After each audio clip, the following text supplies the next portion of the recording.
All right. A good morning and good afternoon, everyone. It's a pleasure to have you all join us for this important webinar on exploring LGBTQ plus and disaster data within the U.S. Census Bureau Household Pulse Survey. This is an important opportunity, an important event, because this is the first of its kind data analysis that centers LGBTQ, particularly LGBTQ people of color, in how they experience disparate and disproportionate disaster experiences throughout the United States. And this data also validates and underscores anecdotal evidence that has highlighted in the past that these individuals are experiencing discrimination and inequitable disaster outcomes and access to resources in places like California and Florida and other disaster-prone areas.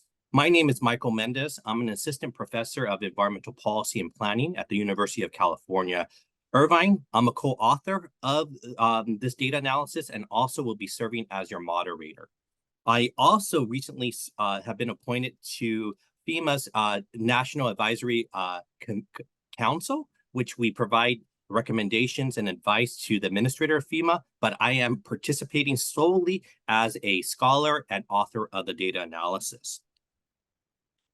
This webinar will focus on how throughout the United States, not everyone will equally experience the burden of climate change. The people who are most socially vulnerable will experience the greatest impacts of climate change, and these impacts will be more frequent and severe. They will experience higher levels of air and water pollution, more intense wildfires, heat waves, and other extreme weather events. For this webinar, again, we will focus on the intersectional research on how LGBT individuals, particularly low-income and people of color, who are already experiencing an undue burden of marginalization, disenfranchisement, and discrimination in their everyday lives before a disaster strikes, and how this is exacerbated with a climate-induced disasters. In essence, many of these individuals experience a hyper form of marginalization when a disaster occurs. LGBTQ people have been long subject to a disproportionate burden of pollution compared with cisgender heterosexual people. Due to discriminatory housing policies, the exclusion of LGBT people in spaces in many communities, higher poverty rates, and poor health care. Two studies, for example, found that areas with high proportions of same-sex couples saw increased amounts of hazardous air pollutants compared with areas with lower proportion of same-sex couples. This has resulted in LGBTQ plus people suffering higher rates of chronic diseases associated with environmental exposure, such as respiratory diseases, cardiovascular disease, and cancer. In a similar study, other researchers suggest that LGBT people see higher rates of asthma and other health disparities. For example, in Washington, D.C., the community reported higher asthma at 7% more than straight neighbors. These studies highlight the need for more research on the disparities that the LGBTQ communities are experiencing with our changing environment. But LGBTQ plus communities are not restricted to only big urban regions. Many queer people are also populated rural and agricultural regions. For example, Paloma Reyes, who we see pictured here, has supported the LGBTQ community for over 6 years through Santa Rosa Trans Latinas, a grassroots network of transgender people, including farm workers and undocumented migrants who advocate for each other in Sonoma County, one of California's elite wine regions, and has suffered from multiple years of extreme wildfire events. When I interviewed her about a year ago, she told me that there has been a collision of crises in the region where people are suffering from the searing heat, wildfire smoke, and COVID-19 virus hotspots in Sonoma County, and some a syndemic as described by public health officials. Reyes exemplifies how queer people often have to create spaces for themselves, especially during climate-induced disasters, because the services offered to most people may not be available, or they may not feel comfortable accessing them. Thus, when a climate disaster strikes, LGBTQ plus people may be more vulnerable because of intersecting factors like poverty, incarceration, homelessness, immigration status, and discrimination. When experts are developing socially vulnerability policies and disaster planning, they often discount LGBT communities because they are characterized as being white and wealthy.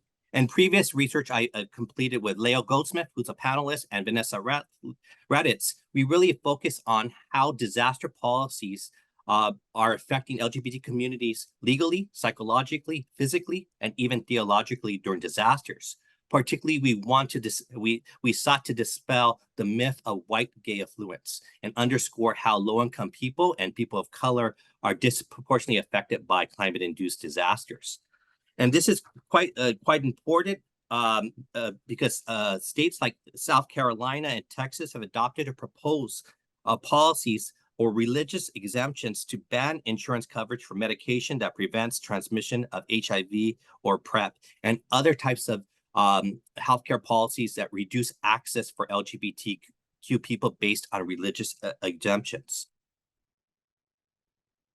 So next we will hear from Jessica Geiger, who's a second-year graduate student at Claremont Graduate University, who has been the lead author on our data analysis presentation, who's taken a really strong effort to analyze and quantify what do these disparate disaster issues really look like on the ground and at a nationwide scale and at a state level scale.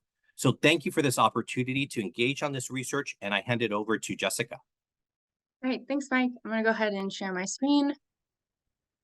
And of course, if you can't hear me or see me, please let me know. All right. So, hello, my name is Jessica Geiger. I'm a PhD student at Claremont Graduate University. I'm excited to share with you all part of the policy brief that we called Amplified Harm, LGBTQ plus disaster displacement. This is work conducted by myself, Dr. Michael Mendez, and Leo Goldsmith, both of which are on the call. Or both of who are on the call. So yay. All right, so before we dive in, I wanted to give a quick overview of what I'm going to be presenting today. So first, we are going to take a descriptive look at the following questions.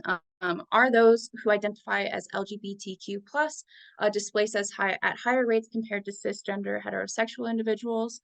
And do these results vary by race and socioeconomic status, particularly with income? And are displaced LGBTQ plus individuals more likely to have disparately negative displacement experiences? And then do these results vary by state? Then we'll briefly discuss how state-level anti-LGBTQ plus policies might be playing a role here. And then last, we'll go over some of our research and policy recommendations. So like what Mike mentioned, previous qualitative research on LGBTQ plus displacement has indicated that this community is particularly vulnerable to disaster displacement and negative disaster experiences. So this work also has shown that this is especially true for those with intersecting marginalized identities like race, gender, and socioeconomic status. Our quantitative descriptive analysis using the Census Bureau's Household Pulse Survey supports this previous research and highlights avenues for future research. And to our knowledge, this is the first time anyone has used this survey to examine displacement based on sexuality and gender identity. And also there is no other national data set that we know of on disasters that also includes information on sexual and gender identity. All right, so what is the Household Pulse Survey? The Household Pulse Survey is conducted by the Census Bureau, but is designed in partnership with several different agencies and departments at the federal level.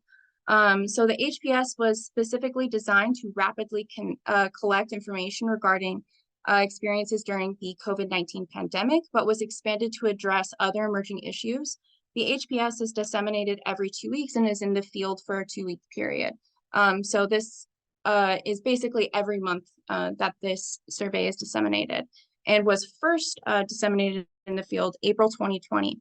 And starting in week 52, which was December 2022, the HPS included questions on disaster displacement and disaster experiences. So altogether, we were able to analyze data from weeks 52 through week 60, which resulted in a sample size of 606,277 respondents, a sample size that allows us to sufficiently examine displacement rates among subpopulations. All right, so we looked at items in the HPS that asked about gender and sexual identities, displacement in the last year, displacement length, and displacement experiences. Specifically, we created a LGBTQ plus variable with those who identified as either transgender, gay or lesbian, or bisexual. And we also included those who indicated that they did not fit into one of these labels or were unsure where they fit. And we considered these individuals as queer or questioning. This was a decision informed by previous research examining the characteristics of those who selected one of these gender or sexuality residual options. So this LGBTQ plus variable was coded as 1 for identifiers and 0 for cisgender heterosexuals. And additionally, I do want to note how incredible and unique it is for a survey like this to include items on sexual and gender identity. As far as we know, this is the first time the census or federal the census has ever collected information like this. So this is a really big deal that we have access to it. So moving along to our displacement variable. Displacement was a simple yes or no question. So respondents were asked, in the past year, were you displaced from your home because of a natural disaster? And then we coded 1 for yes and then 0 for no. And then the rest of the items were asked or answered by those who indicated that they were displaced. So those who were displaced were asked how long they were displaced for. So they were given the options of less than a week, more than a week, but less than a month, 1 to 6 months, more than 6 months, or never returned home. And later in the presentation, you'll see that we pay particular attention to those who indicated that they never returned home, and we consider these people as permanently displaced. All right, so displaced experiences. Respondents were asked in the first month after a natural disaster, to what extent, and they were given the options a lot, some, a little, not at all. Did you experience any of the following? Food shortages, shortage of drinkable water, loss of electricity, unsanitary conditions, feelings of isolation, and fear of crime. And for each of these, we categorize those who indicated that they had experienced a lot or some as 1, and then those a little or not at all as 0. All right, so getting into our results here, starting with the national level displacement. First, our baseline. So based off of the HPS data, we have an estimated 1.5% of respondents who indicated that they had been displaced in the last year. And then cis heterosexual populations have similar displacement rates of 1.4%. But we see a large increase for those who identify as LGBTQ plus, and the displacement rate for this population is about 2.4%. So not only is this substantively meaningful, but we find that there is a statistically significant relationship between identifying as LGBTQ plus and reporting being displaced, and we held age, education, race, and income constant in these models. Speaking of which, we use the linear probability models using survey weights and robust standard errors. All right, so since a lot of the previous literature in this space addresses the impacts of disasters on those with intersecting identities, we decided it was important for us to examine how intersectionality is related to disaster placement and how this is coming through in this new data.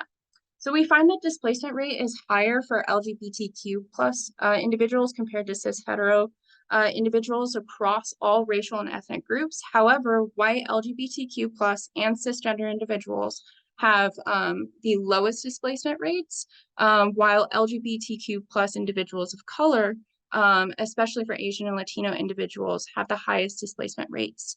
It is also, well, additionally, LGBTQ plus individuals in both low and high income groups experience high proportions of displacement.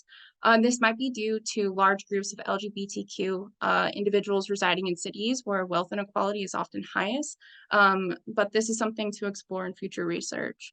It is also important to note that there's more uncertainty in these estimates since we're looking at smaller and smaller subpopulations when looking at intersecting identities. And this is also true when we look at state level estimates, which we'll look at later on in the presentation. But again, these results point to pathways for future research and highlight some really important disparities. All right, so displacement experiences, LGBTQ plus individuals reported higher rates of permanent displacement, food insecurity, water insecurity, unsanitary conditions, feelings of isolation, and fear of crime. And we find on these categories, There is a statistically significant relationship between identifying as LGBTQ+ and experiencing permanent displacement, water insecurity, unsanitary conditions, holding age, education, race, and income constant. And then experiencing food insecurity and feelings of isolation was significant at p less than 0.10. So again, we find that LGBTQ+ individuals report more negative displacement experiences, generally with the exception of loss of electricity.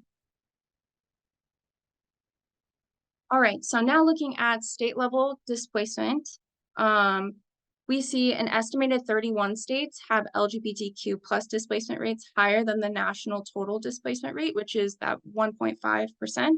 And 11 states and Washington, D.C. are at or above the estimated national LGBTQ+ displacement rate of 2.4%. So that is Louisiana, Florida, Mississippi, Nebraska, Arkansas, Alaska, South Dakota, Texas, Georgia, Washington, D.C., Delaware, and California all have LGBTQ+ displacement rates that are at or above the 2.4%. And some of these states simply have overall displacement rates that are higher because they're located in vulnerable regions and experience more frequent disasters. And if we look at the geographical distribution of displacement, we see that states like Louisiana and Florida have very high overall displacement rates. However, the other states in this vulnerable region in the Gulf of Mexico or like the area Hurricane Alley have comparable total displacement rates to states outside of this region. And then when we examine the displacement gap, which is LGBTQ+ displacement minus cisgender heterosexual displacement rates, there's a considerable overlap in high LGBTQ+ displacement states and large displacement gap states, suggesting that disaster frequency does not completely explain the variation in state level LGBTQ+ displacement. And then it is also important to note here that the majority of states have large gaps such that LGBTQ+ displacement is higher compared to cis heterosexual displacement. So our interpretation of these results indicates to us that there might be a relationship that exists between those states with more anti-LGBTQ+ laws, displacement rates, and negative displacement experiences. However, it is important to reiterate that nearly every state is estimated to have higher LGBTQ+ displacement rates compared to cis heterosexual displacement. Therefore, even states with favorable LGBTQ+ laws are experiencing differential rates of displacement based on sexual and gender identity.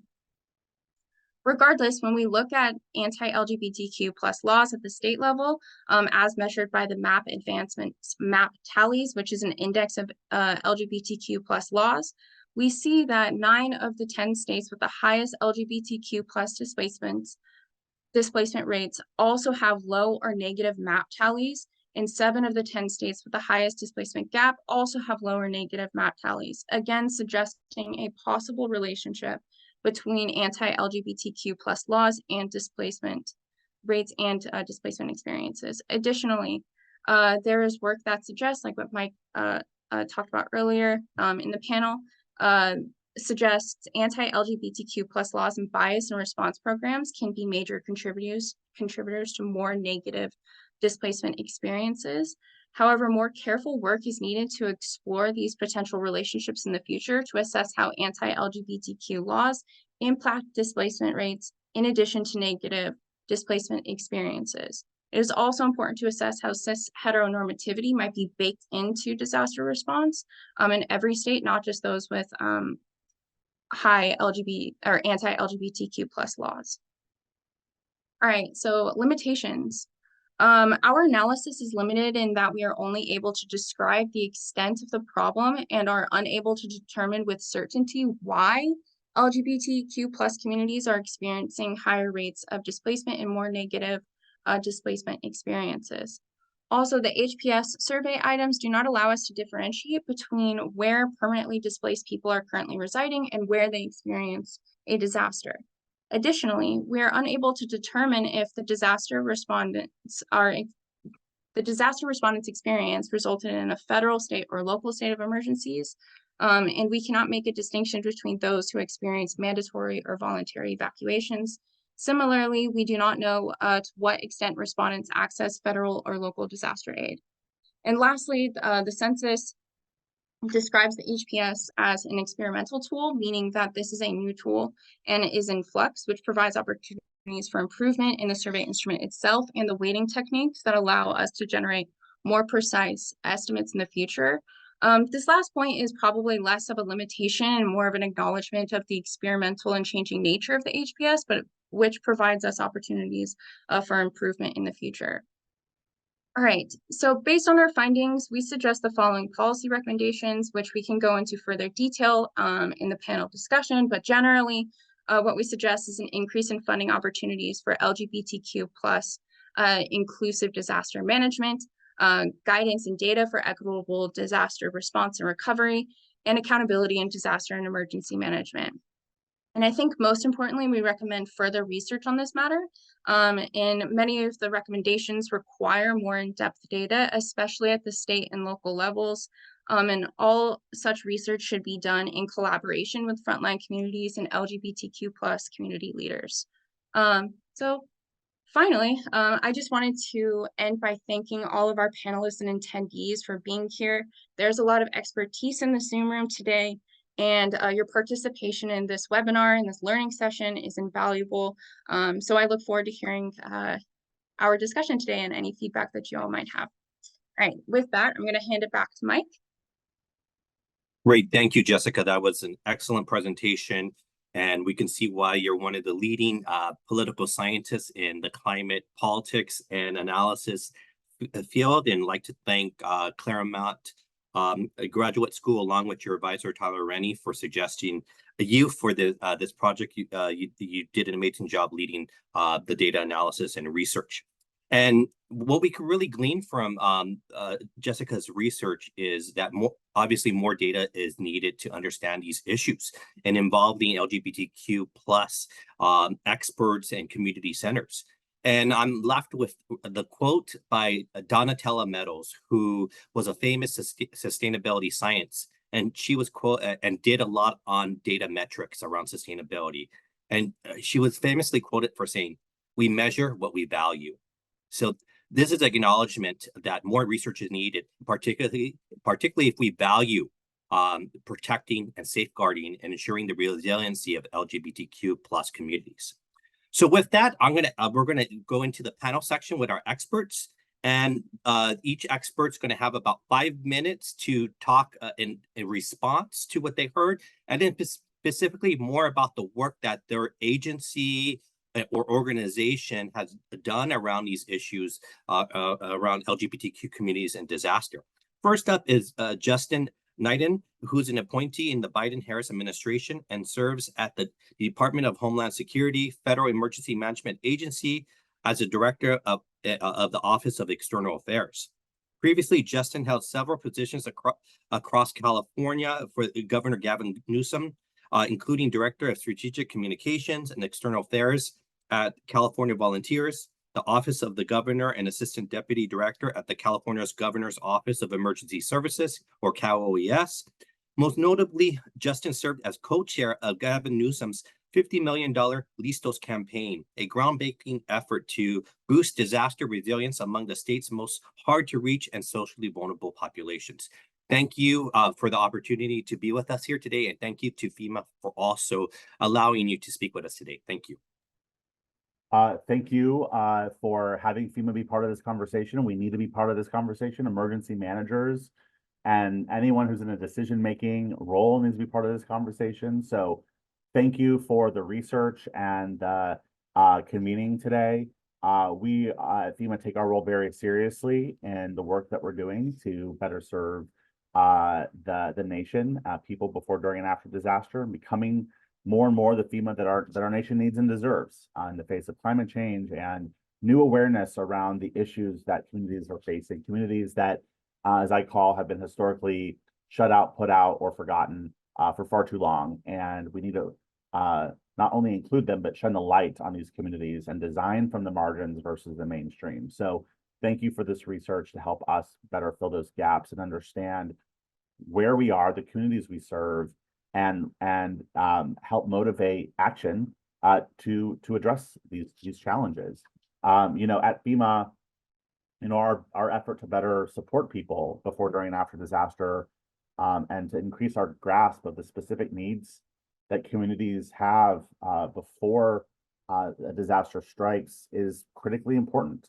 A one-size-fits-all framework just doesn't work when it comes to the needs of people, specifically those within groups that have common interests, characteristics, and circumstances that are commonly shared across their particular group. Now, as a member of the LGBTQ community and many other communities, I know that no one community is a monolith, and the intersectionality, especially of the LGBTQ community, is so important to recognize what that means. And it's important for us in government, us in emergency management, at all levels, to listen, to learn, to set the right intention, to understand people, and to better support all survivors.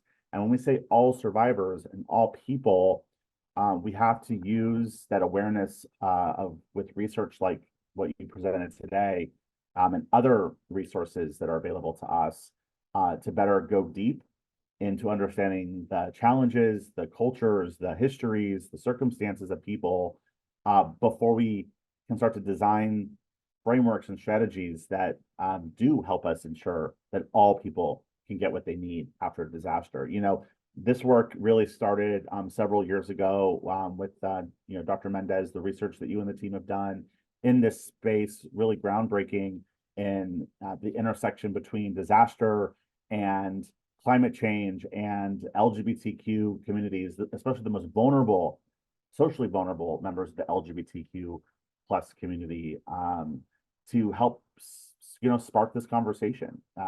Just this last year, we worked with Out for Sustainability to help convene conversations, to help solicit more ideas around solutions and fill the gaps where we don't have the research, to help further identify the challenges, to help Out for Sustainability create their report this year on inclusive emergency management. We've actually used that report to spearhead several conversations that we hosted around the country during June's Pride Month for the first time ever, with emergency management and government officials at all levels, and advocates and organizations and people from within the LGBTQ community to actually come together and have a conversation, both about the data that exists and the challenges that have been documented, but also what is the lived experience of people in communities today on this topic. We had these conversations in New Jersey, in St. Louis, in Oakland, California. And as we also think about more and more intentionally the territories that we are also responsible for, we had this conversation also in Puerto Rico to make sure that we are really having this conversation in different demographics and communities to understand issues like displacement, understand and contextualize issues around access to healthcare in the days and hours following a disaster, to understand what are the priorities of a community before boom, right before that hazard hits, so that we can better understand what strategies need to be designed ahead of time.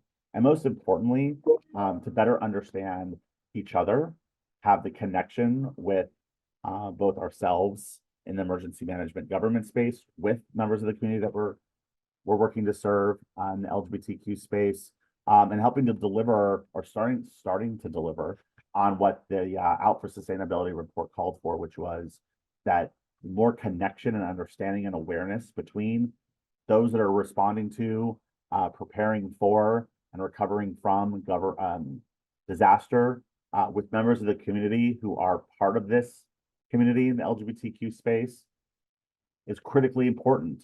We want any chance at being more effective in a response. And so feel really good about the connections that we started to build. We have more work to do in this space, but we learned a lot to help contextualize with personal opinion and perspective that I think helps contextualize the research that we heard today. Some of the things that we heard from some of the, both on the emergency management side and the community side that we heard in these conversations were things like that this conversation isn't happening as much as it should, given the threat that we face with the hazards that we know are looming, we are not having this conversation as much as we should, and that needs to change. Also that people want information for them, about them, with them, not government pushing information and expecting people to take action, but to actually create resources of information for those members of the community that have different circumstances, so that we're able to have any chance at building awareness, helping to connect dots, build synergy, build awareness before something happens, so that we're not in the middle of a disaster meeting each other for the first time or trying to figure out solutions in real time when literally there are millions of different steps that we have to take to solve problems. So the more connection up front is urgent. And then the last thing that I wanted to share with this group that we heard from these conversations was the gap that exists between government and emergency management of understanding the LGBTQ community and thinking about the intersection between disasters and the LGBTQ community, but also the gap that exists within the LGBTQ community on what resources are available and what strategies are in place, what are the levers to pull, what are the resources that are even within the realm of possibilities in a disaster, both disasters at the local level, the state level, and then when they bubble up to become a federally declared. So there's a lot in there. Happy to unpack any of that with questions that folks have, but I think there's a lot of underlying pull threads with the research that was presented today. Dr. Mendez, back to you. All right. Great. Thank you so much, Justin, and thank you to FEMA.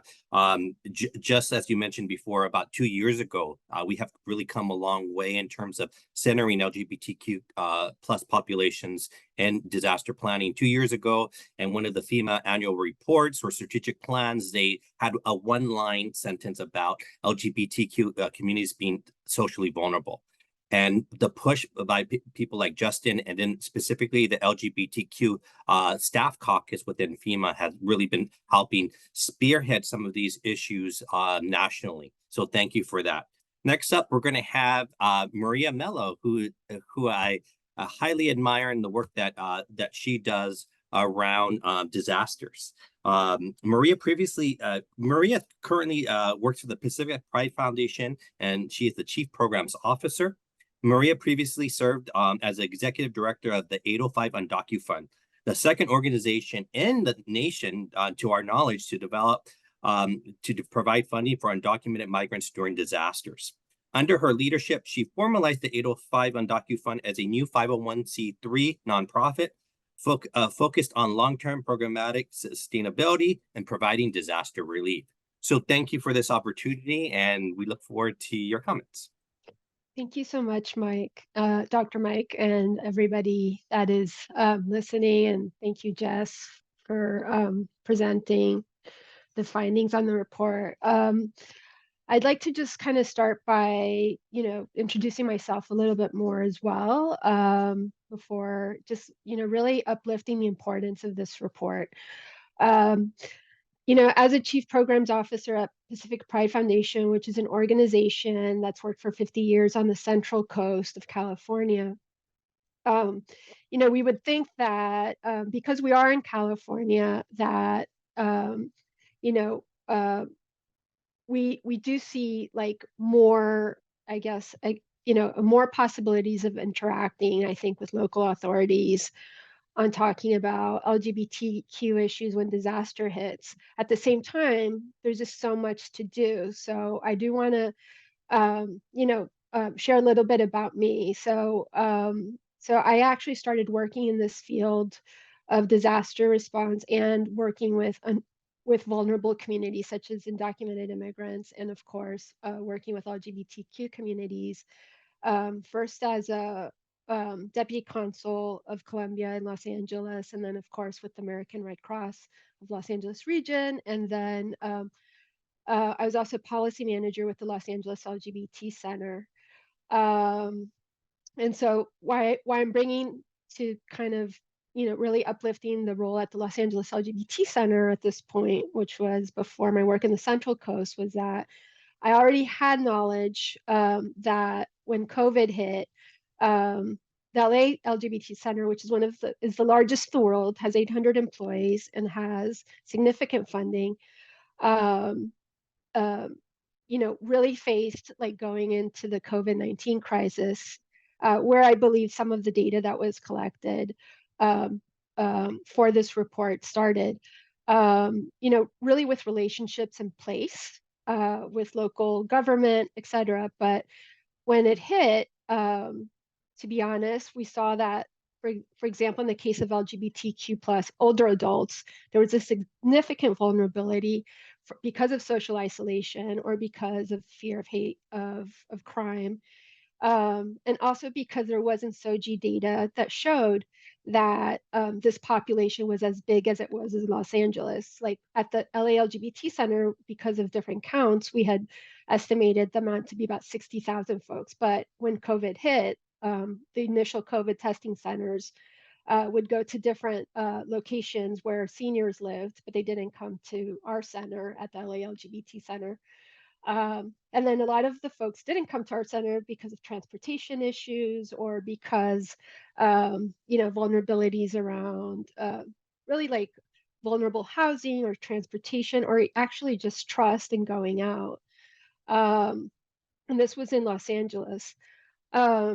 The actual LA LGBT Center had already a lot of relationships in place and was at a different, I would say, position as, for example, smaller LGBTQ centers around the country, which have played a huge role in addressing disaster and helping the community. When disaster hits, for example, in Houston, when there were the floodings around 2015, I think, I used to work with Jarrett on this. Also, like when there were even I would say there was a report by HRC around the Hurricane Sandy when it hit, of all the vulnerabilities of LGBTQ folks. And then, of course, more recently in Florida. So these are kind of, we've seen that LGBTQ centers or LGBT centers at the local level, either they build on the relationships they had or they've had to struggle to build them to uplift the importance of actually making sure that the response and recovery efforts include them in like financial sense, but also in terms of cultural competency at shelters, or even if the follow-up after the disaster hits. And to address issues of social isolation. For example, when COVID hit with the older adults, what we saw is that folks were lonely because older adults, LGBTQ older adults, don't have like family or networks to support them. When disaster hits, nobody checks on them to see how they're doing. When they start to not have access to local resources, to resources that to be able to get through maybe those first 3 days or 4 days, or then after the first month after disaster hits. So in the case of the Central Coast that I want to uplift, that I've been working in for the past, I believe now 3 years, we're actually in a unique region. It's very rural, not urban, not as urban as LA. Our region, I would say, is a mix of friendly positions towards LGBTQ folks and not friendly or cultural competency around it. And this happens even in California, right, with the difference between rural and urban centers. In our case, this has been particularly important, I think, for me, that I've been working with undocumented folks, but also working with LGBTQ folks, is that we faced 3 wildfires in the past 6 years that have been that have received federal support because they were that large, and because local governments didn't have enough resources to respond to the 3 big wildfires. We of course had COVID-19. And then more recently, we had the winter storms that affected thousands of crops in the Central Coast and affected economically our region terribly this year. So what I've always been very curious is like what this looks like at the local level since my time in Los Angeles and my time here in the Central Coast. And I think one advantage that we have here in California, or at least in this rural, sort of semi-rural area in Santa Barbara County, actually mostly I would say rural, but is that our emergency management local office has, you know, started a process to really to how to build a new emergency operations plan for our region. And that's going to affect, I think, what shelters look like. It's going to affect the follow up on federal, if the federal assistance comes, that it gets to everyone. And I think that's really important. While the process just started, I think, I don't know how that would play in different in other states where you don't start off from the position of having at least state legislation that, for example, in our case, different from other states in terms of discrimination policies, we have as a protected class. We have sex, but we also actually have gender identity and gender expression in California since January of 2023. In most states, that is not the case. You know, we're operating under the Supreme Court ruling of 2020, which includes sex, but sex can have different interpretations in each state, and it doesn't protect gender identity or gender expression. So I think that puts a specific vulnerability, of course, on trans communities of color, and an undue also pressure on LGBTQ. I would say also for LGBTQ families like mine. I'm married, I have 2 kids. When LGBTQ families went to local shelters and after Sandy, Hurricane Sandy, or even in Florida, the case was, if you go to a shelter, will the workers at the shelter have cultural competency to do the intake and know that, like, a child will be represented by those two moms, or, you know, or 2 dads, or different variations. So just to conclude, I think this report will help us locally for sure. Because what we always need when we're talking to local officials, or even for philanthropy, is we need data. And data is number one to be able to make our case. So I'm excited to talk more about this. Thank you so much. Thank you, Maria, for that excellent focus, particularly that local focus, and you're highlighting issues of age disparities and transportation justice issues, and how that can enable, both because your age, lack of access to affordable and reliable transportation, create more social isolation during these disasters.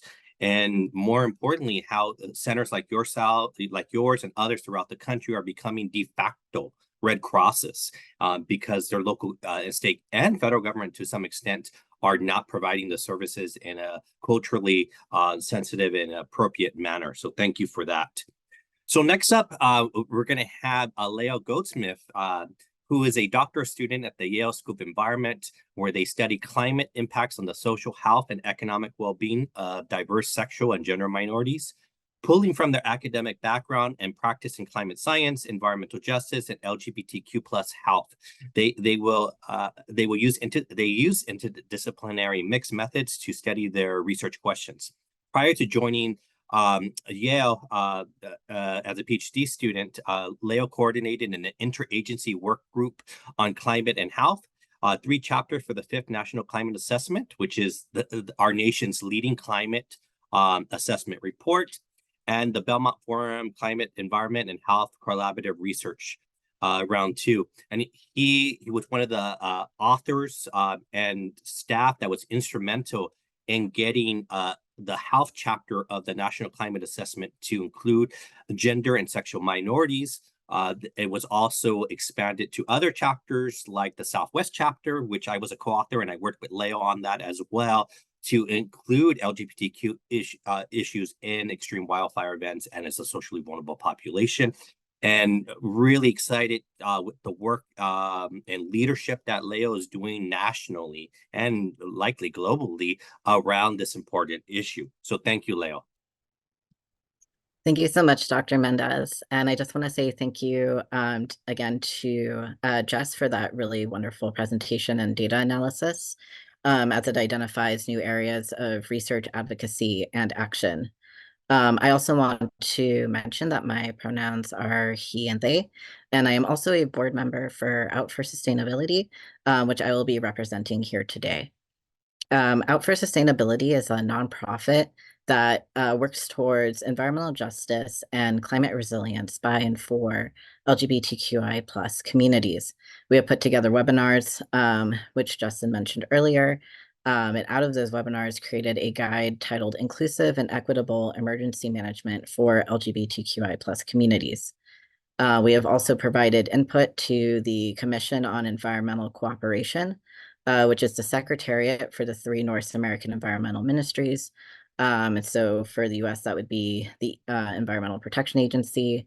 And we provided input on their strategy for incorporating LGBTQI plus communities in their environmental and climate activities. Currently, we also have a board member who is representing us and presenting at the events at COP28 in UAE.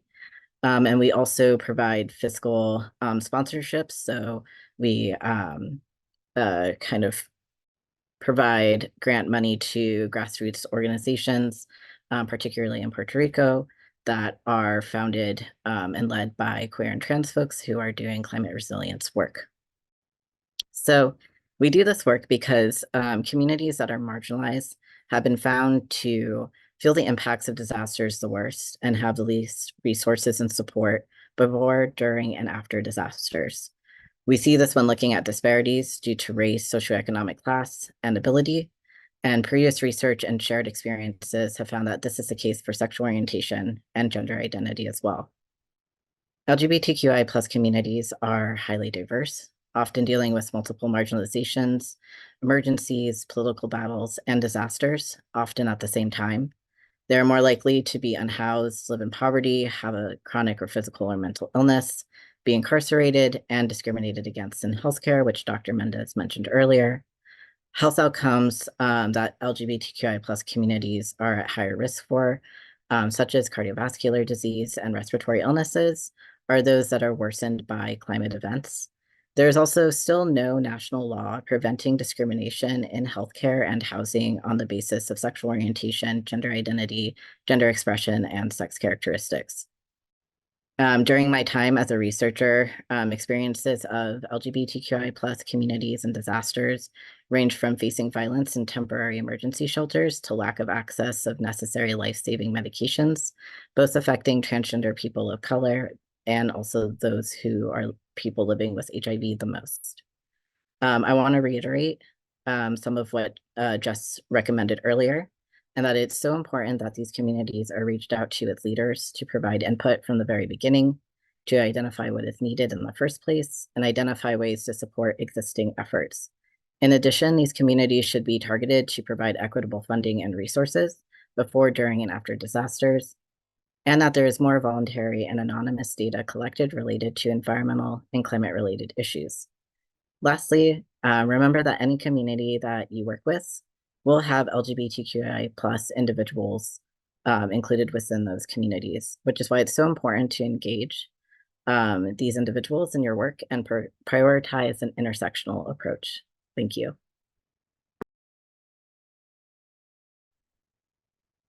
Thank you, Leo, for that great response. And also, I'd like to acknowledge again all of the work that you have done nationally on these issues and now internationally with COP to advance gender and sexual minorities and climate-induced disasters. So thank you for that work. And it's been a pleasure working with you. Next, and our final panelist is Alex Keuroghlian, who is a director of the Division of Education and Training at the Fenway Institute. They are also the Michelle and Howard Kessler Chair and Director for the Division of Public and Community Psychiatry at the Massachusetts General Hospital and Associate Professor of Psychiatry at Harvard Medical School. Most notably, Alex is a principal investigator of the National LGBTQIA+ Health Education Center, a federally funded cooperative agreement to improve healthcare for queer people at health centers. So again, thank you and welcome, Alex. Thank you so much. Hi, everybody. Great to be with you all. Honored to be on this panel. Thank you to FEMA and UC Irvine for organizing. And I'm going to share a bit about the work we do through the National LGBTQI+ Health Education Center. As was mentioned, we're a national training and technical assistance partnership with HRSA's Bureau of Primary Healthcare. We've been funded for over a decade to provide education, training, technical assistance, capacity building, implementation science for all 1,400 or so federally qualified health centers in all 50 US states, Washington, DC, Puerto Rico. And we do a lot of LGBTQI plus health work through the State Department and ministries of health in Uganda, Jamaica, India, the Philippines, Poland, Belgium, and a number of other countries. And one of the things that we're tasked with doing by the Bureau of Primary Healthcare is to implement sexual orientation and gender identity data collection with patients at all 1,400 federally qualified health centers in the country. This was a policy set by the Bureau of Primary Healthcare starting in 2016 that every health center had to report patient SOGI data collection on all patients annually. And initially, we were asked to provide the training and technical assistance for that to happen. We've continued to do so. And a lot has been revealed in this process. First of all, through this work, we've published a lot of the guidelines on best practices for how to collect sexual orientation and gender identity information. Many of these papers have been published in the Journal of the American Medical Informatics Association, including one on blueprint for planning and implementing SOGI data collection, another on anatomical inventories, clinical decision support, and population health management to improve gender-affirming care and how we do this from a data collection standpoint. We've also published the first guidelines on pediatric sexual orientation and gender identity data collection in that same journal, providing developmentally appropriate scripting for how you ask these questions at different ages and considerations around confidentiality and privacy with parents and families, for example. We've published public health surveillance data at several points out of this national uniform data set of sexual orientation and gender identity information, which is the largest existing sexual orientation and gender identity patient data set in the world to this date, given that health centers serve over 30 million of the most socioeconomically disadvantaged people in the United States. And all of the historically LGBTQI plus health centers are part of that, like the LA LGBT Health Center we heard about, Con Lord in New York, Chase Brexton in Chicago, Chase Brexton in Baltimore, Howard Brown in Chicago, Whitman Walker in Washington, D.C., Legacy in Houston, and so on. But also, all other health centers that aren't historically LGBTQI plus. What we found in the paper we published in the American Journal of Public Health out of the first year of this national policy in 2016 was that completeness of patient sexual orientation, gender identity data in the data set was not more than 30%. And then this year we published in the American Journal of Public Health 6 years later on the 2021 data set, and completeness of patient SOGI data collection was around 70%. So we saw this dramatic increase over 6 years in completeness of reporting of patient sexual orientation and gender identity data nationally in urban and rural health centers in every variety of racial, ethnic, cultural, linguistic community you can imagine, with migrant workers and many other priority populations. And this shows that if you build it, they will come. If we build welcoming, inclusive, affirming environments where staff are trained to have these conversations with people in a systematic, sensitive, effective way, then patients, community members are willing to disclose this information, most of whom, by the way, are cisgender straight people, right? So it's not like only LGBTQI plus people are comfortable providing this information. And that staff are capable of documenting this and reporting it. And, these are lessons learned for disaster situations as well. And we see this within the National Health Center program, and we can kind of extrapolate from that. We also published a paper in 2021 out of the 2019 uniform data set. And we found that looking at 506 municipalities in the US across 49 states, and some of these municipalities are very small, non-urban municipalities, technically, that patient sexual orientation data reporting was more complete in municipalities that had more strongly enforced sexual orientation non-discrimination laws, and patient gender identity reporting by health centers was more complete in municipalities with more strongly enforced gender identity non-discrimination laws. So this was the first paper to demonstrate a relationship between structural stigma and patient demographic data collection of any kind, specifically in this case around sex orientation and gender identity. And this really has implications, I think, for disaster relief and emergency response in terms of thinking about the local policy environment and climate, as we heard about a bit, in terms of safety and protections and how strongly those are enforced for LGBTQI plus people, and our capacity to collect this information with both accuracy and completeness with the communities that we're serving. And we have many, many tools on our website, just as a bit of a shameless plug, but it's really a shameless plug for the federal government, since we do this work for them. At lgbtqiahealtheducation.org, we've developed many tools, guidelines, best practices, demonstration videos, interactive learning modules around how to collect information about sex orientation, gender identity, sex development in community settings. And we have, among other things, pamphlets we've developed that can be at the front desk, at registration, at intake, explaining why we're asking this information, that it's directly relevant to care, that we're asking everyone in the communities these questions so that nobody feels personally profiled or targeted, that people can choose not to disclose if they don't want to, and that we're going to keep this information confidential and only use it in a respectful way directly related to the care that we're providing.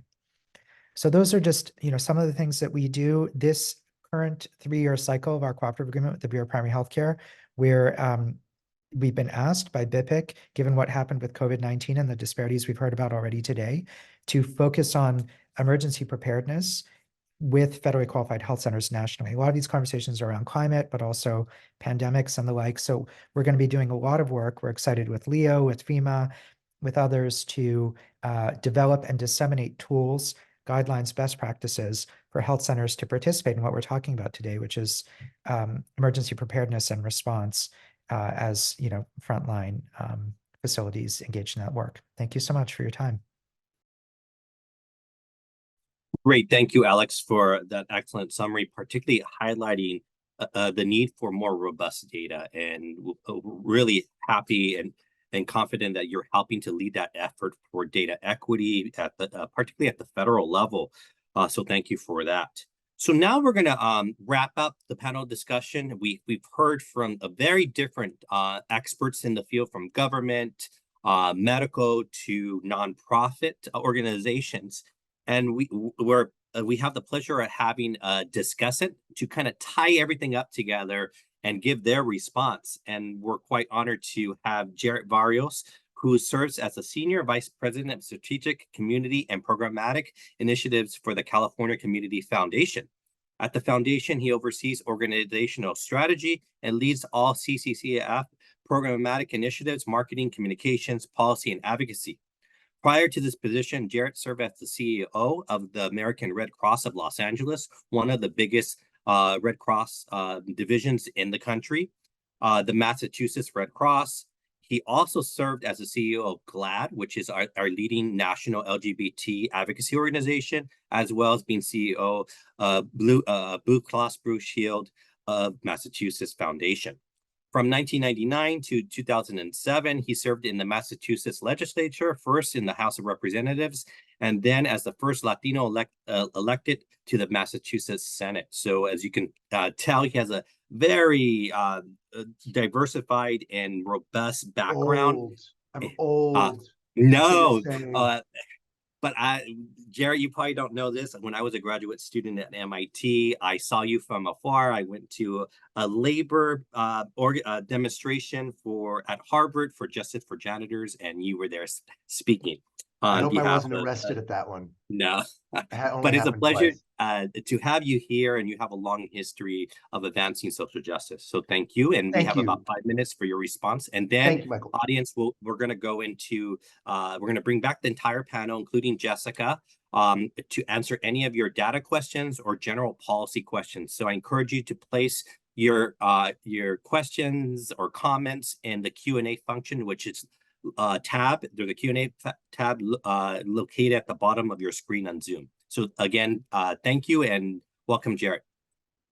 Thank you very much, Mike. I appreciate the introduction, and it's a pleasure to see everybody here today. Thank you all for joining, those who have been able to join. I so enjoyed this report, and it, for me, highlights very high level right off the top. I want to salute not just you all, but the census and the folks that have made, by asking the right questions, have made this kind of research possible. I know we sort of mentioned that at the beginning. Jess highlighted that. But gosh, like 10 years ago, we couldn't have even had this conversation, not because there wasn't political will or interest, social interest, but because we just didn't have the data. So cheers to the census for asking the right questions. But since we're talking about asking the right questions, I did want to suggest to our friends at the census in my first remark that the question around displacement could actually be a bit more specific. And I would invite maybe Jess, who's very knowledgeable of this, to say a bit more later. But displacements, as those of you who've done disaster work know, you can have a mandatory evacuation order and entire regions are evacuated. And that is not specific to the particular risk a particular family might face relative to others. There's not necessarily, I think, a direct association. So asking a question around the circumstances of a displacement, I think, would be valuable. So thinking about how that question is asked and the follow-up questions to that could be helpful to getting even better data for how we look at this. In terms of what we do with that and what the implications are for our colleagues in emergency management and disaster response, I guess I would note, and this has been commented on earlier and certainly in some of the questions in the Q&A, obviously this data merits consideration for emergency management professionals as they're building out their plans, their emergency response plans. I would note also one of the questions in the chat suggested that maybe this merits more outreach to the LGBT community. As somebody who has spent over a decade of my life trying to reach out to all kinds of communities, particularly vulnerable communities, sadly, people just don't engage like at the level you might want them to before disaster strikes. And so while we're probably thinking of limited resources, I think I would suggest dedicating those resources to the organizations to build out their core competence so that when disaster strikes, they're capable too. So let me give you a couple of examples of what I mean by that. We have, as one of our first primary responders to disaster, along with government, would be the Red Cross. Red Cross, Maria mentioned earlier, the sheltering plans that the Red Cross has put together. Having shelters where the volunteers and paid staff are trained, as they are trained to work with folks with functional disabilities, as they are trained to work with undocumented populations, having them trained to work with LGBT communities, absolutely critical to address some of these disparities that we see in the report. People experiencing loneliness, food insecurity, these sorts of things are a sign that LGBT people are opting not to go to shelters because they don't feel welcome. That is not the only community that doesn't feel that, and training can overcome that. So investing those resources so that the primary responders, right, providing that kind of material assistance, life-saving assistance, I would say let's invest that in those organizations, working with them to make sure communities, LGBT folks, are feeling welcome there. I would carry that through, right, to the recovery phase. So when we're talking about financial assistance, you know, if it's Catholic Charities, if it's Red Cross or whoever it is doing their financial assistance program, making sure that they are not just trained, but also auditing folks to make sure that that all communities are actually receiving the sorts of assistance that certainly where there are federal funds at stake, to make sure that there's equity in how that's happening. And so that, I think, begins with training, and then it's a little bit of trust but verify too, right? Let's make sure that we're auditing how the dollars are flowing and how the services are being delivered to make sure there's equity. I do want to make a connection that both Michael mentioned and Alex mentioned, the sort of the connections between places that maybe aren't as friendly to LGBT people and the experience of LGBT people on the ground in our context with disasters. If you think about the importance of training, now put yourself in Tennessee, where there's an anti-trans law, like they call it the drag law, the anti-drag show law, and you have somebody who's trans who shows up at a shelter, and you don't have, maybe there's somebody there who hasn't receive the training they need. And there's a question about legally whether or not this person can be welcomed into the shelter. That sort of question is like sort of a legitimate concern for those of us who are concerned about equitable treatment of a vulnerable population in times of disaster, making sure that people are trained. And that part of that training, right, like built into the training in a place like Tennessee is addressing that specific concern. We do that with undocumented populations to make sure that shelter workers understand that folks who are undocumented are welcome and that law enforcement is not permitted in shelters. The same sort of treatment, I think, can be baked into trainings for those who are providing services that are, in theory, welcoming all people, but in practice may by default not, because we haven't anticipated and baked in the proper kind of trainings. This report is the kind of data that we can point to that will and should support that kind of investment. So it's kind of material investments to create a more equitable disaster response. And then I guess just I would say, Michael, since my 5 minutes are probably up, this report also suggests a lot of additional research which would be welcome, that is more specific. Jess raised some of this, and I would just welcome seeing this research, this dialogue continue in further reports. So with that, I'll turn it back to you, Michael. Great, thank you, Jarrett, and thank you for your taking the time for providing your thoughts from the various perspectives and hats that you have held throughout your career. So thank you for that. And with that, we're going to open it up for a couple questions based on what's put in the chat. We have a couple minutes for that. And one of the first questions that had came up is on this issue of about LGBTQ respondents and intersectionality. Aaron Flores asks, I'm curious if you can speak more to the result of Asian LGBTQ plus respondents in the survey whom seem to have really high rates of disaster displacement compared to other groups. And they were wondering if that was correct and why was that issue. And I'll ask Jess and maybe the other panelists can talk a little bit about it from their own experience. But generally, our research saw that people of color as a grouping had higher displacement rates than white heterosexual or white LGBTQ individuals. But I'll leave it to Jess to answer that question. Yeah, and I'll take this opportunity to address another question that somebody had about the racial and ethnic variable that is in the HPS. So in some of the data tables that are available, that are provided by the census, using this HPS, there are cells that are NA for certain breakdowns of various populations, and this is done based off of weeks. So each of the data tables are created for each week of the HPS. So once it's disseminated, they collect it and then they publish these data tables.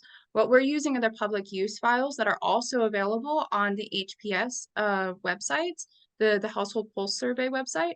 And because we're able to combine each wave, we're able to get more accurate estimates of these subpopulations with obviously margins of error. And we'll talk about that once we talk about the different racial and ethnic groups that we have in our study and in our results. But that is why we're able to look at this. Whereas for each wave of the HPS, they did not necessarily have enough data to fill in those specific cells. But since we combined the data, we were able to do that. If you have more questions, let me know on how to actually do that. Because it is available to everybody, which is incredible. Also, kudos to the census on that. Very, very cool data that I recommend that everybody checks out.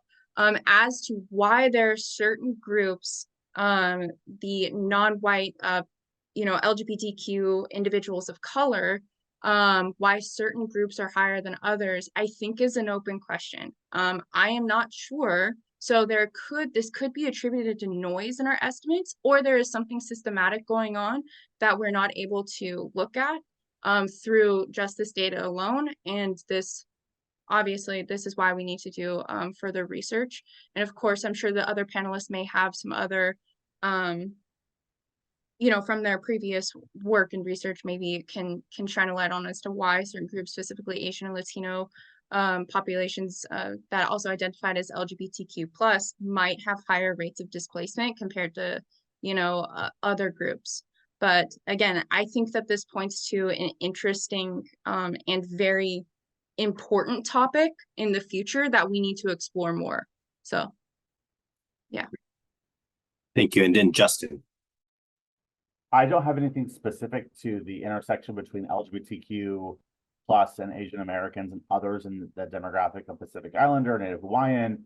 But I will tell you, in FEMA's national household survey that we do every year on the preparedness of individuals across the country, though there's challenges with the survey and how we do it, we only use landline, and there's a lot of limitations that we're trying to adjust moving forward. But one of the outcomes of our recent survey shows that among Asian Americans, they're the highest to be not prepared to take a step for preparedness for disaster compared to other demographics. And so I think we can take that information with this study and also just use like a landscape of like what information is available in what accessible language, and kind of come to some conclusions that like we're not being as accessible with our language and the information that we're providing people across the board, particularly if you identify as an Asian American, Pacific Islander, or Native Hawaiian. So a lot of work to do in that space. Thank you. That's actually, we're all taking notes on this. And that's something that we were perplexed about, but that in conjunction with your survey shines a light, and that again, we encourage further research on this. Similarly, another I'm going to take the prerogative as moderator. Another finding from our research that LGBTQ people in terms of disaster experiences had a higher percentage of fearing crime as a negative disaster issue, much higher than their counterparts or cisgender or heterosexual counterparts. Anyone on the panel might have suggestions or insights or ideas of why the LGBTQ population would have a higher feeling of crime than other groups?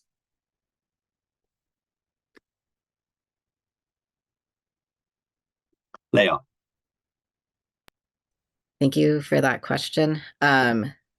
So at least the way that I have kind of thought about this is that it really goes kind of hand in hand with the proliferation of the anti-LGBTQ plus bills that have been introduced into state legislatures. So as of January 2023, there's been over 500 anti-LGBTQI plus bills that have been introduced, primarily targeting LGBTQI plus youth and transgender individuals.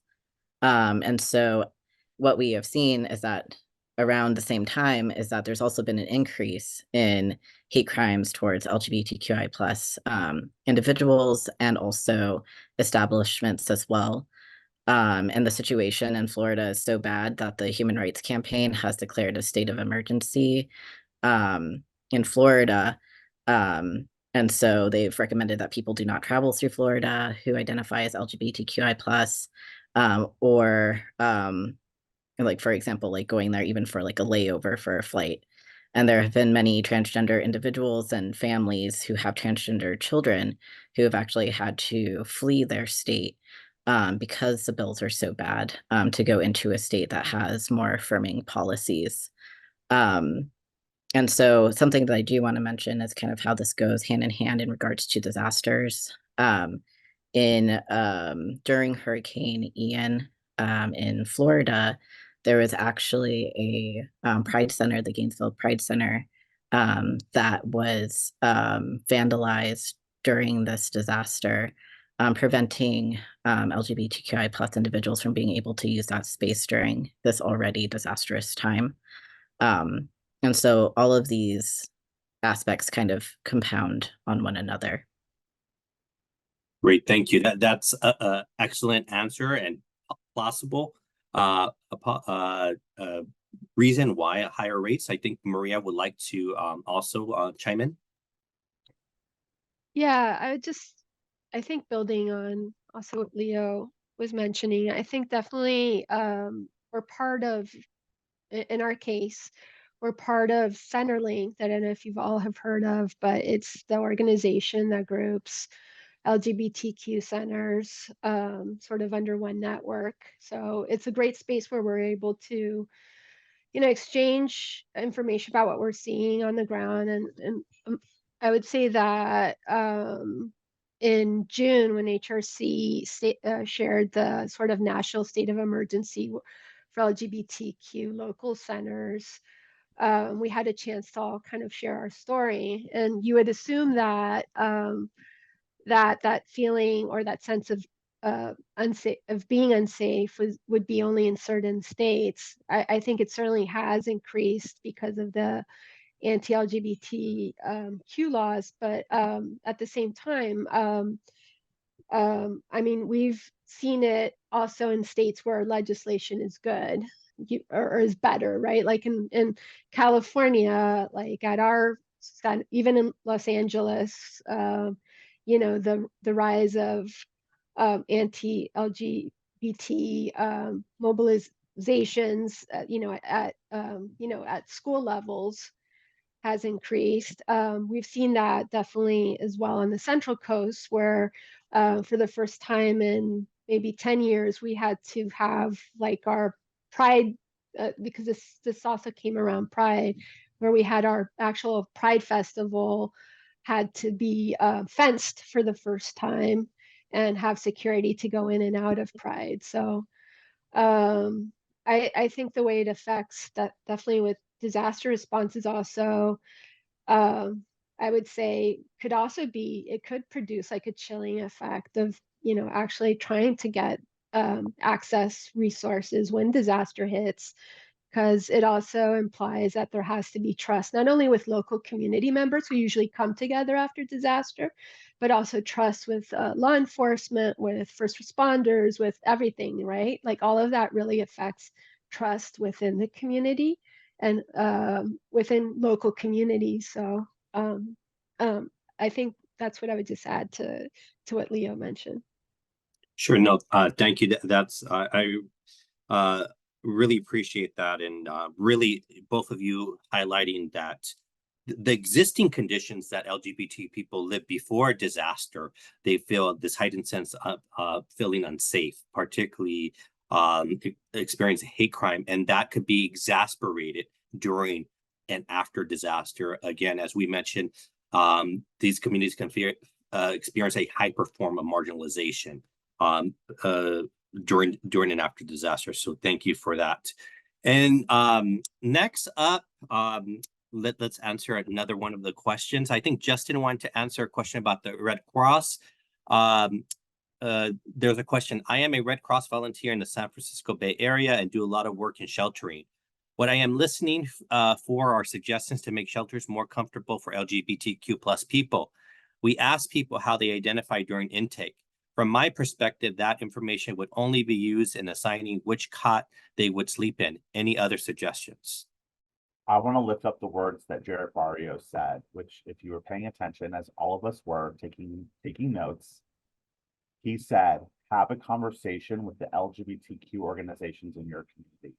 So if you're the Red Cross, you do phenomenal, incredible work.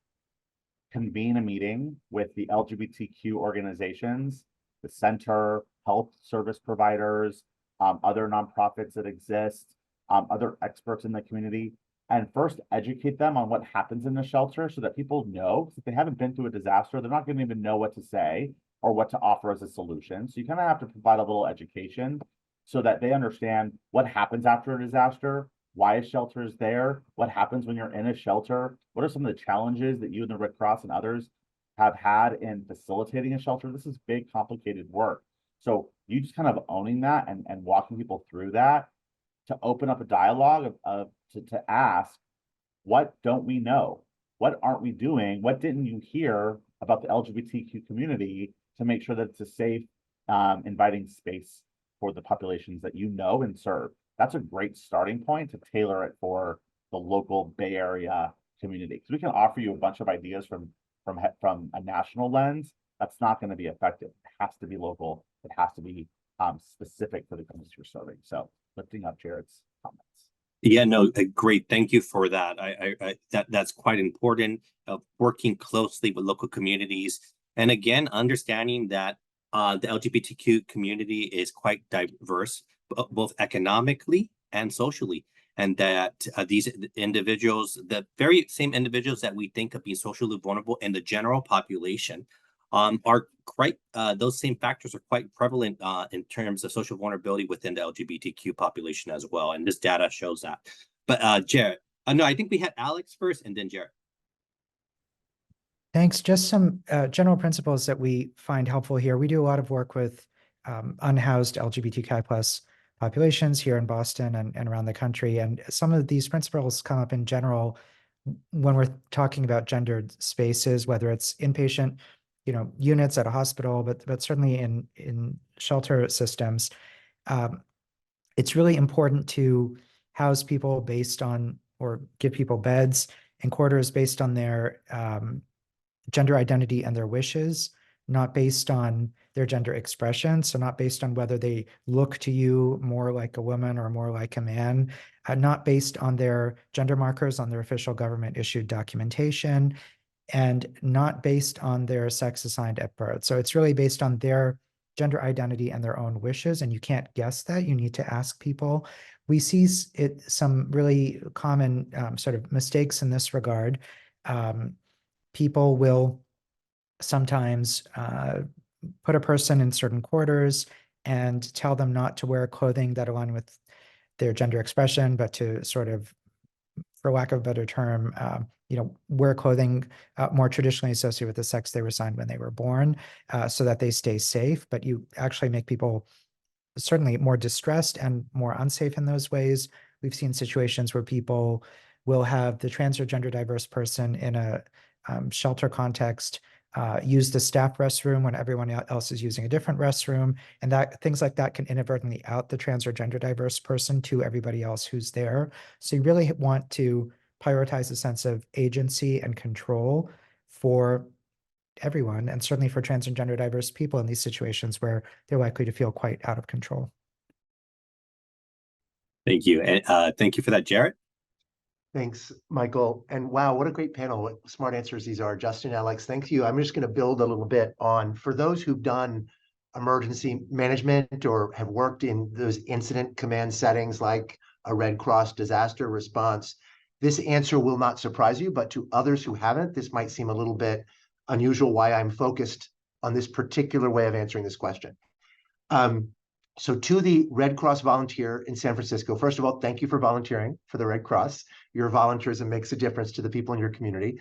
But I would also say, unless it gets into the official training, unless it gets into the manual, which is something that is distributed to all the volunteers across the country, right? That's the gold standard. That's what you want.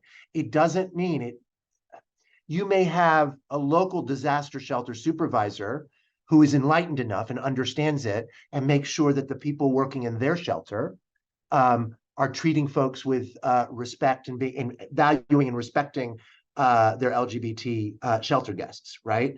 But what you really want, what I think we really want, is to make sure that the training overall that gets administered to people across the country, and then the book that the shelter manager opens when they get to the shelter and has all the different criteria of all the different things, has it in there. What do you do if an LGBT person comes into your shelter? Oh, I didn't do the training. I didn't remember that, or I got trained 40 years ago, so I missed the update. But here it says, oh, I'm going to treat them with respect, and we're not going to let the police arrest them, or whatever, whatever the language would be. And we've seen an evolution. Red Cross has been wonderful. Like I specifically did a lot of work now about 5-6 years ago, helping change the way they did intake with and worked with undocumented folks, right? And also how we trained shelter supervisors to make sure they understood that if police came or any other kind of law enforcement like ICE came, that they weren't permitted in, and you weren't permitted to share the shelter list with them. So it took a lot to get there. And I share this just because it's not just Red Cross, right? A lot of emergency management, they open their own shelters, a lot of municipalities. And so to bring Justin's point in, as you engage the LGBT community, then you together, I think, work to engage your emergency management folks to make sure you have an inclusive set of training so that the sheltering actually is what it should be. But that requires effort and follow-up, and it needs to be in that manual, right? Because those manuals are everything to emergency managers.